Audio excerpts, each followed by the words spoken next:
know the injury to Gio. You don't know how serious that is. But when Max Johnson got in there, his experience at LSU and A&M really showed. I thought he was more decisive. He got the ball out. There just seemed to be a little bit of a flow and rhythm to the offense with him in there. So wouldn't be shocked if maybe he gets an opportunity here in the next game or two. And end of the day, they just got to continue to find pieces. And, you know, in the film, when you're down 41-7, I bet there's some guys that were starters that maybe they didn't give quite 100%. Yeah.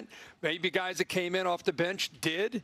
So they're going to continue to tweak and try to get better. But I don't know about you, but this is a team that obviously has got a long way to go by the time they get into conference play to try to be a competitive team. They do. Their schedule isn't as difficult as it could be given what we saw from the ACC. No. That they duck a lot of the teams that really made emphatic statements. And I want to close with that, Herbie. You mentioned it's been a 5-day feast for folks like us that love college ball. The statements that were made that you think were the loudest, that will resonate beyond just early September. Who caught your eye that you're saying they really showed me a lot? LSU would be the first one just because they have a defense to go with the quarterback, Garrett Nussmeier. They got pieces around Garrett.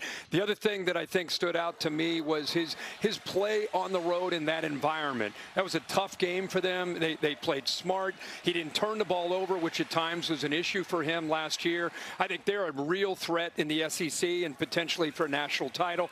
The other team has got to be Florida State.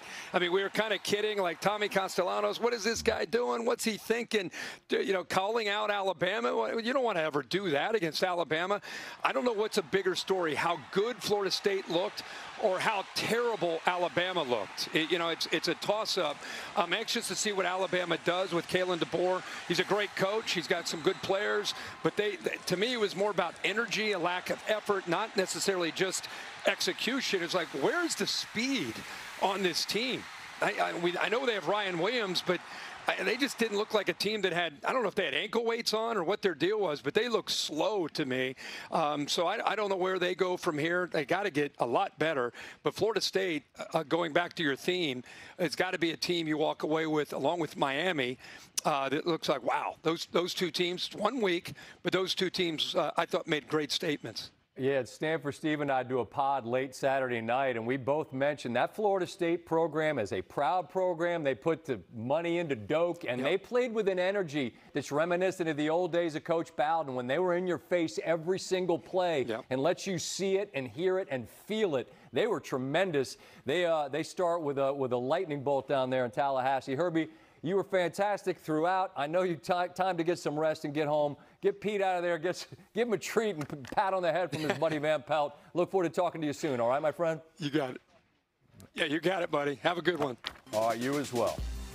Well, it was 34 years ago today Bill Belichick made his head coaching debut with the Cleveland Browns against the Cowboys. They were littered with Hall of Famers. Bill told Holly Rowe before tonight, I hope it goes better than that game against Jimmy Johnson. This one didn't. 9 years and one infamously short tenure with the Jets. Later, Belichick made his debut with the Patriots against Tony Dungy's Buccaneers. Tampa Bay would win 21-16. New England finished that year 5-11. One of just 4 losing seasons that Belichick had in 24 years at the helm, and Foxborough, which, of course, as we know, featured ring after ring after ring.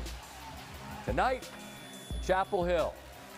Started beautifully with a touchdown drive, scripted, could not have gone any better, and it ends in a night where they gave up the most points of any Bill Belichick coached team ever. Dusty Dvorak is with us in studio, and Dusty, I just want to piggyback on what I was saying to Herbie that you and I were talking about upstairs.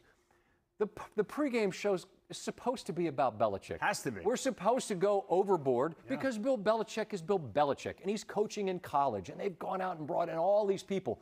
And that is the story you sell. And then there's the reality. When you put 60 on the clock, and then you put it on tape. And then we saw what the reality for Carolina is. I want to get to that in a minute. I want to give TCU their love because this is a 9-win team. And when the game was close early and they grabbed the victory, what is it that they did that put this one to bed in a big way? Well, they bounced back. UNC went right down and scored, and then obviously TCU answered, and they came back. But the pivotal moment in this, to me, was the pick six by Bud Clark. It's a 10-7 ball game, right? You know, North Carolina just got a huge stop, and all of a sudden now they've got the football. It's a three-point game. Let's take a look at what happens. Man-to-man coverage here on the outside.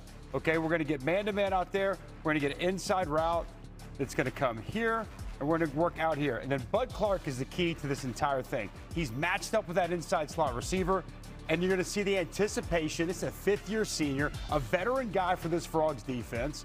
Andy Avalos has to love it. Just freeze it right here, and he's just going to pick it and take it to the house. It's easy. He read it from Gio Lopez, a long throw, and it made it easy. Now this was the haymaker, and we're sitting there after halftime, and Herbie says, with everything that happened, North Carolina has to get a big stop here on defense. Or this happens. This is how they draw it up on the chalkboard. Hat on a hat is what we like to call this. And this is simple gap scheme run. And I want you to just take a look at what happens here. Everybody gets blocked.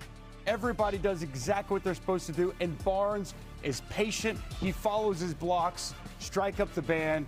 It's too easy. The line of scrimmage was the difference for me. Josh Hoover put up great numbers, but throughout the course of this ball game, TCU up front on both lines of scrimmage, they were just too good. I thought that was really glaring difference between these two football teams. And TCU is a good team. They've got a veteran quarterback. They've got veterans on defense. Sonny Dykes knows how to win. And in this Big 12, where we don't know exactly what's going to happen, they are very much a player and very alive to make some noise here in the Big 12. I love that league just because I feel like there's real interesting teams. Like Arizona State came from somewhat out of nowhere last year. I feel like Utah made a loud statement. There's some teams that aren't going to go away out there. I feel like that, you know, TCU, I don't know if they're really good and Carolina stinks. Could be a little bit of both. But when Carolina goes out in the offseason and gets Bill Belichick, that's the headline. But then you go out and get 70 new players, and that's fine and dandy. But when you're trying to put it together and you find out real quick, maybe we're light up front. How is that overcomable isn't a word. How do you overcome that if that is as glaring a weakness as it appeared it might be? I think you have to continue to practice. You got to grind. You got to push guys and find out who wants to play. Can you fix that between Monday to Saturday? It's going to be tough. The one thing they have going for them is a favorable schedule. Clemson's on that schedule. Miami is not. Georgia Tech is not. Louisville is not. Florida State's not. Florida State is not. So they're going to have to take advantage of a favorable schedule, and they're going to have to get better. Look, we know Bill Belichick knows how to scheme. They're going to have to do a good job scheming. I'll be intrigued what happens at quarterback between Gio Lopez. Max Johnson came in, gave him a little bit of a spark, but there's clearly been a quarterback race that he's won. How do you overcome a lack of talent and a personnel issue?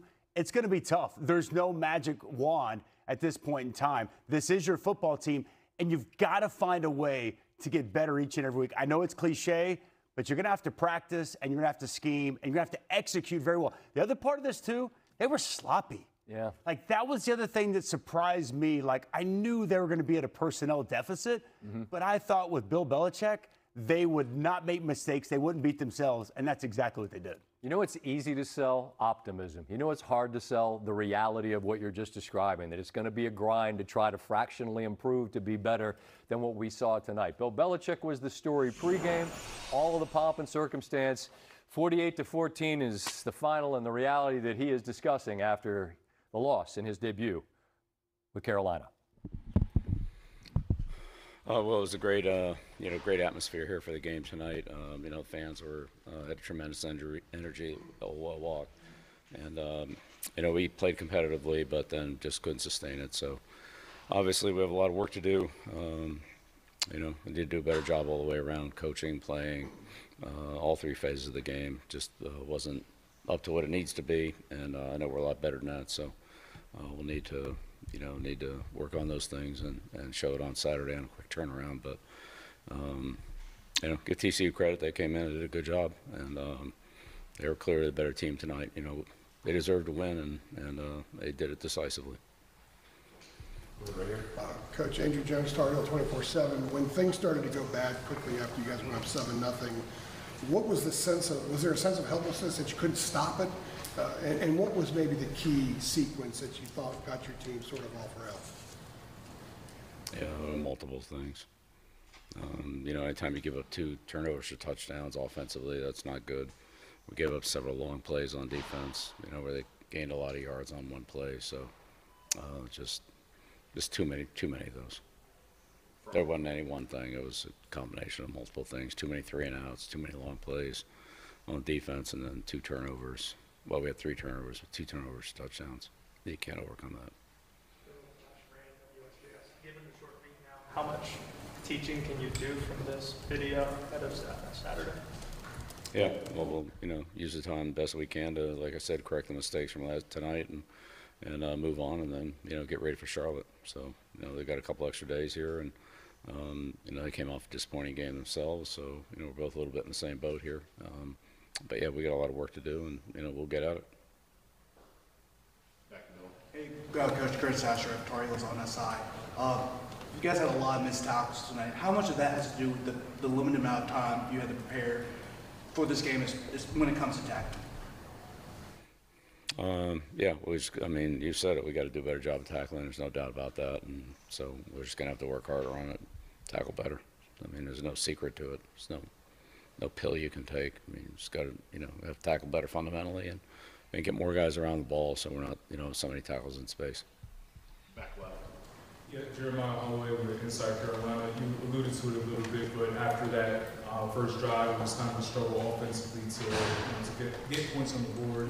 What in particular, from your vantage point from the sideline, was TCU doing to kind of get you guys out of rhythm from the offensive standpoint? Yeah, look, they just outplayed us. They outcoached us. They were just better than we were tonight. That's all there was to it. They controlled both sides of the line of scrimmage. Their skilled players played well, and they did a lot more things right than we did. So, give them credit for being the better team. They certainly deserve it. Back right, Brian Murphy with WRL. Coach, could you assess how Gio Lopez played, his injury status, and if you saw enough from Max that job is open or maybe open? Yeah, we'll see how Gio is. They took him off, took a look at him. Hopefully it's not too bad, but we'll see. Give Max a lot of credit. We came in there after, being off for a long time and, hung in there, made some plays, in a tough situation. So, give him a lot of credit for what he did tonight. But we'll take a look at it after we see where things are at here and go from there. I don't know. It's too early to tell now. Right in front of your coach.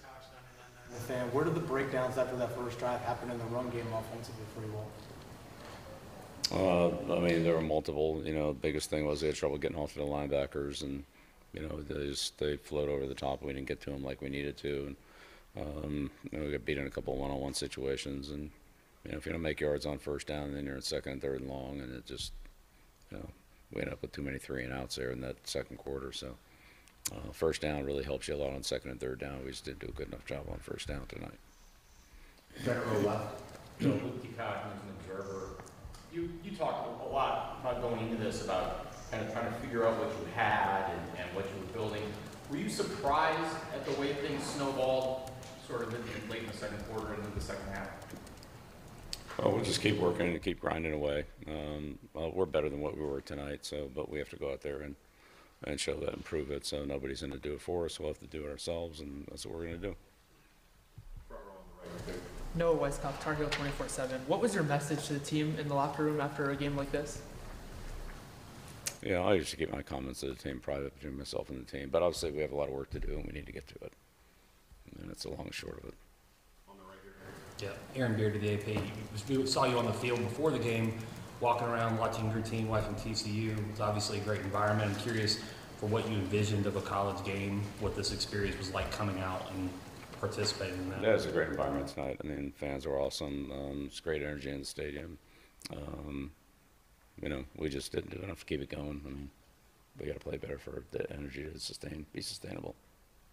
Right next to the right coach. Bill, Brian Marks from The Athletic. You mentioned the fans, the atmosphere was sort of what you were wanting, what you were hoping for. What would sort of be your message to fans who were maybe disappointed by the result and the way that it went as far as sticking with you guys? What I've just been saying. We're going back to work, and we're going to get better. On the left. Aiden Johnson, Tar Heels Wire. Bill said, alluding to the earlier question, short week, preparing for Charlotte, what are some of the top things or the top thing you want to see from you guys in practice this week to prepare for another opponent in such a quick time frame? Yeah, again, the biggest thing is we have to correct some of the mistakes we made tonight. I mean, we just can't perform well doing some of the things that we did. We got to be better than that. And then obviously we got to deal with Charlotte and the problems they present. But we had too many self-inflicted wounds that we have to eliminate before we can, even worry about addressing our opponents. So we'll start with that and then move to Charlotte. Second row on the left. Shelby Swanson, Rhode Island News and Observer. Coach, obviously some injuries with the offensive line. To what extent do you feel like that was an issue for you all tonight? Well, I mean, every injury is an opportunity. So, if somebody's out, then somebody else is in. They have an opportunity, and so we'll work with those players and work for them to get better. I think we have enough players that we just have to perform better as a unit. Coach better, play better, work better on our fundamentals. There's no shortcut to it. We just got to work harder and do a better job. That's all there is to it. Last one right here in the front row. For clarity's sake on the quarterbacks, if Gio's available Saturday, is he going to start for you guys? Well, let's see where he's at. I don't know. It's a short week. We'll see. I don't know what his availability is right now, so I don't want to speculate on that. Thanks, guys. All right, great. Thank you. So Belichick in North Carolina on to Charlotte, and that means we are on to week 2 in college football. As we look back at week 1, I'm with Herbie. LSU's road win at Clemson, the most impressive of the weekend because it came in Clemson's version of Death Valley. That's a playoff team from last season who returned its quarterback and most of its best players, and they got a bunch of them. It also ended Brian Kelly's season-opening losing streak as the head coach in Baton Rouge. And while the ACC took the L there, that conference had the best weekend by virtue of both Miami and Florida State winning games over fixtures in the playoff in Notre Dame and Alabama. Years ago, when the ACC punted on its basketball pedigree to expand in the interest of football, one of the driving forces was this idea of what Miami on one side of the conference and Florida State on the other might be. And it was intoxicating. It just never materialized in the way that anyone dreamt. But the sport of college football is a whole lot better when one or the other is really good. Maybe they both are at the same time, like right now. If so, it's been a while. Thumping the Tide and outlasting the Irish in a tremendous game is a hell of a start for them and for the ACC. As we continue on SportsCenter from the nation's capital, more reaction from Carolina. TCU felt disrespected. They played in a way that certainly got some. Carolina's got a whole lot to work on. Oh, what do we have here? It's the big man in Chapel Thrill. You got the beats in your hand? Ample? We're ready. Take us to break. Coming up. This billboard.